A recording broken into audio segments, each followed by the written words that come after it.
Hello friends, welcome back to my channel. Chemical बनाने वाली company Godavari bio refineries IPO लाने की तैयारी करी है। इस आईपीओ के लिए प्राइस बैंड फिक्स हो चुका है।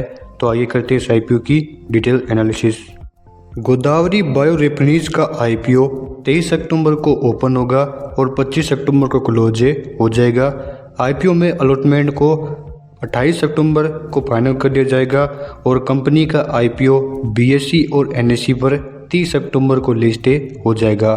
कंपनी ने आईपीओ का प्राइस बैंड 334 से 352 रुपये प्रति शेयर तय किया है।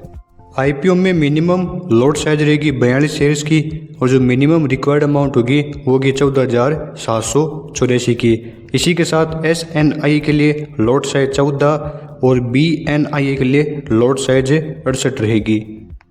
कंपनी के आईपीओ में रिजर्वेशन की बात करें तो क्यूआईबी के लिए 50% है, रिटेल इन्वेस्टर्स के लिए 35% है और एनआईआई के लिए 15% का रिजर्वेशन तय रहेगा। अब हम आईपीओ से जुड़ी कुछ इंपॉर्टेंट डेट्स की बात करते हैं। आईपीओ की ओपनिंग डेट है 23 अक्टूबर, क्लोजिंग डेट है 25 अक्टूबर, शेयर्स अलॉटमेंट हो गए 28 अक्टूबर को, रीफंड होगा 29 अक्टूबर को, डीमेट अकाउंट में शेयर्स क्रेडिट होंगे 29 अक्टूबर को और लिस्टिंग डेट होगी 30 अक्टूबर की। इस कंपनी के प्रमोटर्स की बात करें तो समीर शांतिलाल सोम्या लक्ष्मी वाड़ी माइन से मिनरल्स प्राइवेट लिमिटेड और सौम्या एजेंसी प्राइवेट लिमिटेड इस कंपनी के प्रमोटर है। शेयर होल्डिंग प्री इशू है 81.06% है और शेयर होल्डिंग पोस्ट इशू है वो है 63.31%। कंपनी की फाइनेंशियल कंडीशन की बात करें तो आप देख सकते हैं कंपनी के पास असेट 1,733 करोड़ थे जो 2024 में घटकर 1,554 करोड़ हो गई है। यह इंडिकेशन आईपीओ के लिए एक नेगेटिव पॉइंट है। इसके अलावा कंपनी की रेवेन्यू की बात करें तो वो भी आप देख सकते हैं 2022 में 1,709 करोड़ का रेवेन्यू 2024 में घटकर 525 करोड़ हो गया है। कंपनी की शुद्ध आय 2022 में 19 करोड़ थी जो 2024 में घटकर माइनस में चली गई है। इसके अलावा कंपनी पर कर्ज की बात करें तो वो भी आप देख सकते हैं 2022 में 636 करोड़ का कर्ज 2024 में बढ़कर 703 करोड़ रुपए हो गया है। दोस्तों आप देख सकते हैं कि कंपनी की जो फाइनेंशियल कंडीशन है वो आईपीओ में अप्लाई करने के लिए एकदम सही नहीं है। इसके अलावा इस कंपनी का मार्केट कैप इंडिया में 1801.39 करोड़ का है। कंपनी की रिटर्न ऑन इक्विटी -11.16% है और डेट ऑन इक्विटी 3.01 है। कंपनी के आईपीओ में लॉट साइज की बात करें तो रिटेलर्स के लिए लॉट साइज रहेगी 1, शेयर्स होंगे 42 और अमाउंट रिक्वायर्ड होगी 14,784। वही मैक्सिमम लॉट साइज रहेगी 13, शेयर्स होंगे 546, रिक्वायर्ड अमाउंट होगी 1,92,192। एसएचएनआई के लिए मिनिमम लॉट साइज 14, शेयर्स होंगे 588 और रिक्वायर्ड अमाउंट होगी 2,06,976। एसएचएनआई के लिए मिनिमम लॉट साइज रहेगी 67 की, इसमें शेयर्स होंगे 2,814 और रिक्वायर्ड अमाउंट होगी 9,90,528।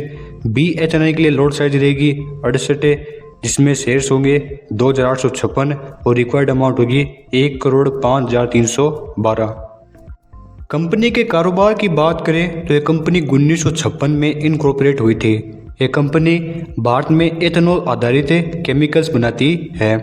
30 जून 2024 तक कंपनी एथेनॉल उत्पादन के लिए 570 KLDP की क्षमता वाली बायो रिफाइनरी को ऑपरेट करती है। इसके अलावा 31 मार्च 2024 तक स्थापित क्षमता के आधार पर यह कंपनी दुनिया में एमपीओ की सबसे बड़ी उत्पादक है। इसके अलावा कंपनी भारत में एकमात्र है जो बायो एथिल एसीटेट बनाती है। इसके अलावा वीडियो को पॉज करके और आंकड़े भी पढ़ सकते हैं। दोस्तों वीडियो में आगे बढ़ने से पहले अगर आपको जानकारी अच्छी लगे तो वीडियो को लाइक कर देना और नए हैं तो चैनल को सब्सक्राइब करना। अब हम बात करते हैं कंपनी के पेयर्स के बारे में, जिसमें पहले नंबर पर है एल्काइल्स एमीन्स केमिकल लिमिटेड जिसका ईपीएस 29.13 और इनकम 1440 करोड़ है। दोनों नंबर पर है जुबिलेंट इनग्रेवा लिमिटेड जिसका ईपीएस 11.56, इनकम 4,135.8 करोड़। 3 नंबर पर है लक्ष्मी ऑर्गेनिक इंडस्ट्री लिमिटेड जिसका ईपीएस 4.46, और इनकम 2,865 करोड़ है। 4 नंबर पर है EID प्रे लिमिटेड जिसका EPS 50.68 और इनकम 29,413 करोड़ है। 5 नंबर पर है त्रिवेणी इंजीनियरिंग एंड इंडस्ट्री लिमिटेड जिसका EPS है 18.05 और इनकम है 6,151.4 करोड़। 6 नंबर पर है बलरामपुर चीनी मिल्स लिमिटेड जिसका EPS 26.49 और इनकम है 5,593.74 करोड़। 7 नंबर पर है दालिमाबाद शुगर और इंडस्ट्री लिमिटेड जिसका EPS है 33.66 और इनकम है 2,899.37 करोड़। 8 नंबर पर है धामपुर शुगर मिल्स लिमिटेड जिसका EPS है 20.27 है और इनकम है 2,646.83 करोड़। दोस्तों आज हमने जाना गोदावरी बायो रिफाइनरीज के IPO के बारे में। ऐसी IPO से जुड़ी और खबरों के बारे में जानने के लिए हमारे चैनल पर बने रहें। धन्यवाद।